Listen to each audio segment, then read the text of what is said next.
we made it a mission here on the 1012 podcast last year to really start diving in on college softball. Of course, we continue to call it for college baseball, but softball is a sport that I enjoy. And look, I would be lying if I said that part of the reason I initially started paying more attention was because Oklahoma State softball got really good.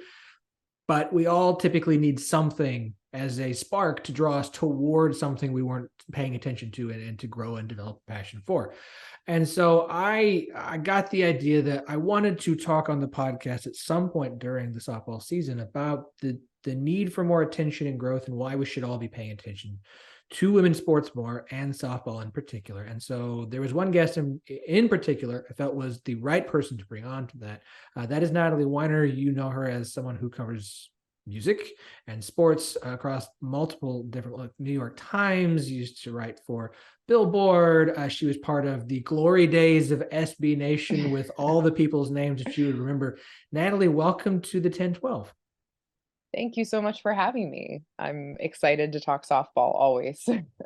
It is fun. And look, this past weekend, it's one of the best sporting events of a non-conference slate to me is the Clearwater Invitational in Florida. The ESPN helps to put on. You get some of the best programs in the country. Obviously, Oklahoma State and future Big 12 or UCF were there this year, along with Florida State and Virginia Tech and Alabama, and the list goes on and on and on. Texas will be there next year as well.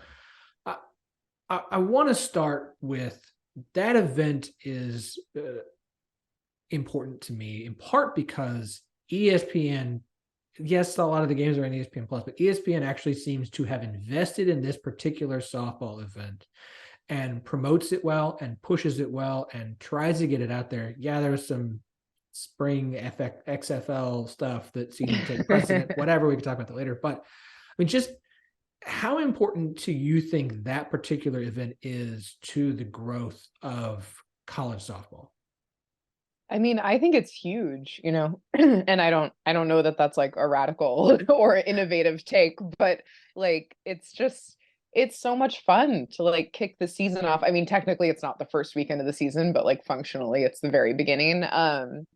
And like to get it started with such high profile matchups, like such big games, it just like, I find it's such a perfect way to like get invested in the season because you're seeing all the big players, for the first time and kind of like getting a sense of what their team is going to look like this year, and yeah, like you said, it's just a matter of investment. It's just a matter of like them putting it on the platform. Like if anytime you put a softball game on ESPN or ESPN2, and I believe there were a couple that were on those main channels from the Clearwater Invitational over the weekend, people will watch it because there's just a million TVs in America that are automatically turned to ESPN, like with nobody even thinking about it. It's just like, it's the default, so that just helps with exposure so much, for any women's sport, but in this case, softball, which I mean, a lot of people just aren't even thinking about this time of year. Nobody's thinking about baseball, softball, whatever. And so to kind of sound the alarm and be like, this is happening right now,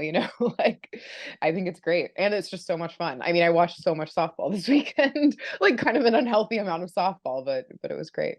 No, it's good. It's good. And look, it's February. Sorry, I'm March on the brain. March. It's the end we're of almost February. in March. Yeah, at this point, we're already talking about, I'm sorry, a third month, whatever word we can term and we can use. Insanity, sure. And I understand the focus is on the men's and more so, thank goodness, the women's tournament as we get closer and closer to it. And then you can shift more focus towards baseball and softball once those are kind of out of the way. And that's understandable. No one pays attention to college basketball until football's out of the way. Yada, yada. Right. But it does kind of lead me to the message continues to get pushed out more and more and more. And I still don't feel like everyone's grasped the concept that when you make these things available, people will start to pay attention. Yeah. I know internally they have talked about at ESPN, the women who cover softball there, Jessica Mendoza, Beth Moen, Michelle Smith, and Tara Henry over at D1 Softball really do have pushed for more coverage from ESPN, especially the Women's College World Series, which you look at the numbers from the past few seasons as ESPN has invested more. those numbers have continued to grow, which is interesting because it lines up with the NCAA's, the proof that the NCAA has mishandled women's tournament, basketball tournament, so massively and left so much money on the table from it. It's interesting to me how it seems like, is it just a complete, in your viewpoint, is it mismanagement? Is it a lack of awareness? Where do you think is the biggest issue as far as people's continued stubbornness to like, we have the proof that when you give this attention, people will pay attention to it, especially when it's the best of the best, because it's really good stuff and fun to watch? Yeah, I think it's a good question. And I don't know that there's like any really, really satisfying answer, unfortunately. Like at this point, like you're saying, we do have so much more information now, like really concrete information than we had maybe 5 years ago. Like people have done reporting and done research to show like, no, there is interest here. And yes, they have been like sort of structurally excluded from the kinds of profits that the men's college and men's professional sports see, in many different ways. And I think it kind of just, it comes back to, I have to guess, like the very most powerful people, one, capitalism, they sort of like in the ways, all the ways that we think like capitalism encourages risk taking, right? That's kind of like the mythology of capitalism. Like, oh, well, if people want to make more money, they're going to innovate, and find new ways to do that. When in fact, it's like, they'll actually just rely on the things that they already know make money. And in sports, that's the NFL, that's to a lesser degree, NBA and MLB. And so, the men's sports that are most familiar. So still, it feels like a risk. It feels like, why would I even go, invest in softball when I already have the coming the thing that, we already know everybody likes. And I think the people who have the most power, who are at the very top of the totem pole, they just still don't take women's sports seriously. Like you could show them all the numbers in the world and like they don't care, because like the people who are in charge are mostly still men. Not that women respect women's sports more than men universally. I don't ever want to suggest that because it's not true. But the people who are in charge look and think a certain way, a similar way, a conventional way. And it's going to take a long time for that to change, I think, because I feel like in the world of people who think about sports a lot, like us, like it seems like sort of so obvious, so like common sense. Like we know people are interested in it. Why won't they sort of make it easier? But if you ask like random people on the street, like, have you watched softball? Most of them think like, oh, that's just like the easy version of baseball. Like, I think that's like the lay person's sort of assumption of what the sport is still. And so there's so much more like sort of visibility and education and whatever stuff that has to happen. And it all kind of comes down to like the very top of the food chain. The grassroots energy is there. It's just still like a more dramatic pivot from the people in power. You know what I mean? No, I agree. My brain immediately went to like guy plays on his work softball team in the 90s thing. Exactly. I could do that. It's like, it's the same as your buddy who, if he just hadn't hurt his ankle in high school, he'd be in the NFL starting quarterback for the New England Patriots. So no, totally. At least there's delusions of grandeur across men's. Delusions of grandeur is not sexist. They think you can do it in men's and women's. You wrote a really good article that I was reading in anticipation of this for FanBite about making women's sports easier to watch and people will watch them. You went to a sports bar and it was on ESPN2, and just the idea that where people watching sports and people where they're going to go where they want to watch sports is not just about making it accessible. Obviously, putting sporting events on ABC, CBS, Fox that are women's sports is going to help to reach a broader audience. With the women's World Cup, obvious example, putting in those networks, but also having a mindset, if you care about these things, of where should you make them most easily accessible for people so that they can watch them. Yeah, no, definitely. I mean, I think like the ABC games sometimes I think are actually like more complicated for people, because they're not like, so, ABC is not like the first place people go to think about sports, like obviously like it's much more accessible in the sense that people don't have to pay, it's available just over, if you have an antenna, if anybody still has that. But I mean, some people do, it's more accessible from a cost standpoint. But I think when you're trying to convert people to taking women's sports seriously, by and large, you're going to be looking at people who already care about sports. Like you're not going to be just it's a lot harder for me to sell any kind of sport to my friends who don't watch any sports. You know what I mean? Like it's a lot easier to get people to buy in if they're already sort of into that sort of thing. So that's why I feel like the ESPN stuff is so important, like getting any women's sports on ESPN, the main one, because that is it's the worldwide leader, that has that name for a reason. It's just like, it's the destination for sports. And so they have the rights to every single women's sport. Like they own it all with like a few tiny exceptions. So it's like, they're really holding the reins as far as like making it as big or small as they want to. It's all up to them.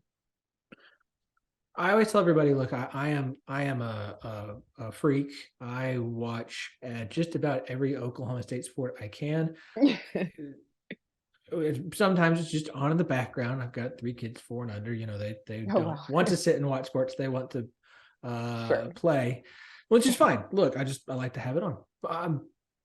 I think the question I'm trying to get to is, I understand everyone can't pay attention and invest in every sport. You can't be a fan. Definitely. Not everyone can be a fan of everything.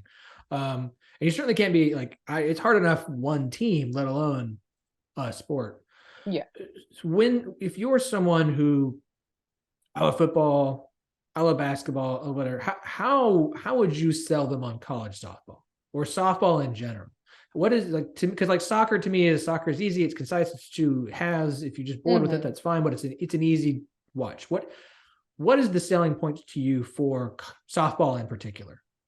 I mean, it's baseball, but better. I mean, it's just true, and I think like softball has such a like reputation problem, like everyone's assumptions about softball are one, that it's easy, and that's why women play it, that it's just easier version of baseball.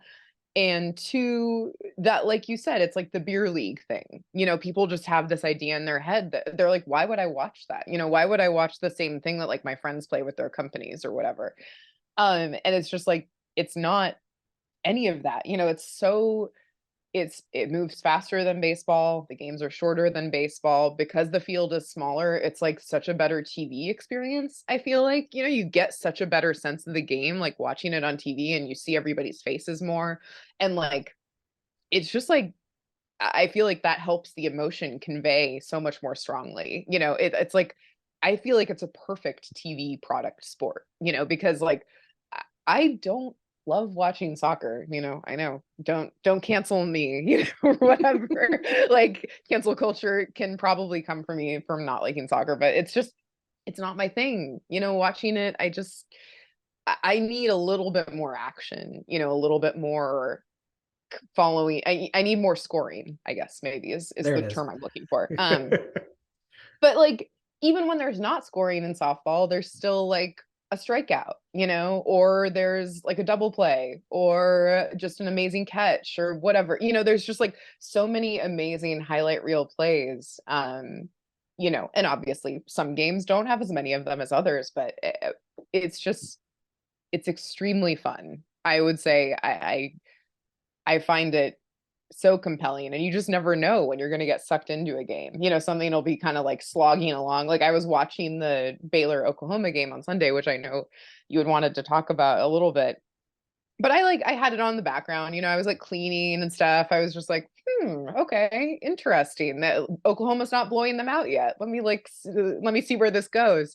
And then I saw, I look up and it's like, okay, it's 4-1 Baylor. Like this is surprising. Like I hope they can like hang on, and I'm just sort of again like I'm paying increasing amounts of attention, and then finally it's like the 6th inning and it's still 4-1 Baylor. I'm like, okay, I gotta sit down and and turn the volume up here and like get into it. But you just, I don't know. But again, it's like, it's not a huge time commitment. 7 innings, you're just, they're moving through it. They're moving quickly. Like, I don't know. I just love it. And there's just, I don't know why it feels so emotional, when you watch, like the intensity is just palpable. Like watching the Clearwater Invitational, and like, yes, these are really like highly ranked matchups and stuff, but it had the energy of like playoffs or the Women's College World Series, and it's like the second week of the season, Like, it's great. I think the Clearwater one specifically is A, you get the good ESPN production value. B, Yeah, that's true.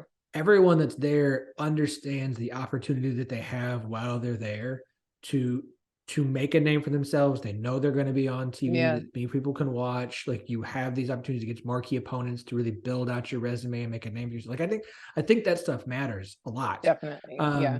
And not to discount like going to New Mexico for a weekend tournament where none of the games are going to be broadcast because yada, yada, yada. But like the impact of that has been built up specifically, I think you can feel that. The other thing is like college softball to me, all the reasons I don't enjoy baseball, because it's to a bunch of old farts who still want to talk about unwritten rules and stuff, like, kind of like college baseball, like college softball, the whole team's that you hit a home run, the whole team's there waiting for you at home. Yeah. And like yeah. That stuff is exciting. Like, I love that personality. They're talking to the coach, and one of the players are like behind him and dancing and nonsense. And like, there's personality, and they're allowed to have fun, and they're allowed, again, Oklahoma State fan here, Sam Shaw doing bat flips and having debates about whether or not that should be allowed. And it's like, no, flip away. Like, if you hit a home run off someone, like, do it. And there's no one ref coming out going like, oh, no, you can't be doing it. No, like, don't want me to flip a bat. True. Don't throw a strike. And so, like, I feel like you get more of the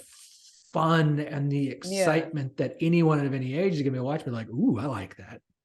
Yeah, no, 100%. And I think like, I don't think about that aspect quite as much because I just don't watch, like, I watch barely any baseball. And like, when I do, it's the playoffs. So then it's like, it is exciting. But, Mariners making it to the playoffs, finally, got to plug them. But yeah, no, there's so much tradition around like kind of having a celebratory atmosphere. I mean, they're all like singing their songs in the dugout, and like then, like you said, like coming out when somebody hits a home run or any run and celebrating. And it's just, I don't know, there's just a really great vibe to it. Like, I was watching, I think it was UCLA, Alabama, no, UCLA, Florida State. Yes. And they had a chant. I don't know if you're familiar with the song My Neck, My Back. It's definitely like X-rated. And they had a chant that was like, it was to the sort of tune of My Neck, My Back. I was like, okay, look at you, UCLA. You just can't do the real thing on TV, but I don't know. LSU fans love that song Neck. And so I guess as long as it's in stadium and not broadcast too loud, right. You mentioned Oklahoma Baylor. I watched that game as well. I was doing touch-up work on a board and Baden accent wall in the bedroom, and then equally was like, oh, let's see if they can hang on. And then it's like, okay, I'll finish this in a minute. Let me stop and I'll watch the last like 2 innings. I gotta see if Baylor can pull this off. You mentioned Benford. Aaliyah Benford, pitcher for Baylor. You were very impressed by her performance. I mean, who wouldn't be impressed? I can't. This is the thing, like, writing about sports, period. I can never profess to be like the number one analyst. I never played any sports, like, I know what I know about sports is what I know from watching them, and I've just never been in a sort of like analyst, like, here's who's best, here's who's not best. That's not necessarily my strong suit. But when you watch a pitcher have to preserve a lead against the number one team in the country, a team that for years has been blowing people out by like 10 to 20 runs, depending on the team that they're playing against. And like, you're in charge of preserving that lead. That the chances that your teammates are going to give you more of a cushion on the offensive end are like so low because, again, it's the number one team in the country. And then to allow 2 runs and to stop the bleeding. Like, that's so remarkable. I feel like if you allow, like, she allowed 2 runs in the 6th inning for the people who did not watch it. It was 4-1 Baylor, and then it was 4-3 Baylor. But she got out of the inning, like when she threw a first pitch strike to Grace Lyons. I'm like 90% sure, like immediately after she let those 2 runs come home. And I was like, that's so ballsy. I mean, Grace Lyons like has been on, Oklahoma for 100 years now, I feel like, and she's extremely good. And like to just go right at her and be like, no, I'm not scared. I'm gonna keep doing my thing. And then that last inning, like she was just dealing, and she, bent but did not break. It was really, really remarkable. And she seemed like she was like taking really deep breaths, but she didn't seem like completely overwhelmed by the moment. She was just like, okay, I'm gonna like get back into this. And I don't know. I mean, anytime you beat Oklahoma, that's something to, put on the bulletin board. But like, for her to kind of preserve that in those final 2 innings is really remarkable. Yeah. It was a big win for Baylor. You could definitely tell the maturity for them from last year when they were in that similar spot and had the error that gave Oklahoma I think it was 2 errors that gave Oklahoma the winning run and it's exciting for the Big 12, obviously, because now you've got a ranked Baylor squad to go along with Texas, Oklahoma State, and Oklahoma, and for a conference that had 3 of the 3 final teams we're all in the Big 12 and the only teams to make the postseason. It would be nice for the Big 12 to get another team or 2 this year. Obviously, this weekend, my Flow subscription will last one more weekend. That is lucky. Yeah. Timed that well for a little OU UCLA. I assume that's gonna be awesome. For those that can watch it, sell it like by the game or something. And I can't do Flow softball. Like, let me just pay $5 to watch that one or something. I pay $30. I get 1 month. I'm like, that's fine. I'll suck it up for 1 month. I will not do more. Like, you want a deal for a full year? No. Yeah. It's so dumb. I mean, ESPN should just get the rights to it. Like, come on, just make it easy for us, But we need more. All right. We do need more. We do. We're nuts for the nutter, But you gotta sell them that slogan. That just needs to be, we're nuts for the nutter. If I see that shirt out there on a broadcast, I'll know that came from you. Natalie, I feel like somebody else has already had to do this. You were fantastic. I really do appreciate you joining us today. Let everybody know what it is you're working on right now and where they can check your work out. I am freelance full-time right now, so it's really kind of like anything and everything at this moment. But I usually post what I write on Twitter, as long as Twitter exists, who knows? And my handle is just my name, Natalie, spelled the traditional way, and Weiner, Weiner. So yeah. Give Natalie a follow. Check out her really cool 1959 project, Jazz in New York City in 1959. I scrolled through that for a little bit. That is super cool. Thank you. You've got some awesome work. I really do appreciate your time. This was an absolute pleasure for me, and I hope we get to have you back on again. Yeah, definitely. Thank you so much for having me.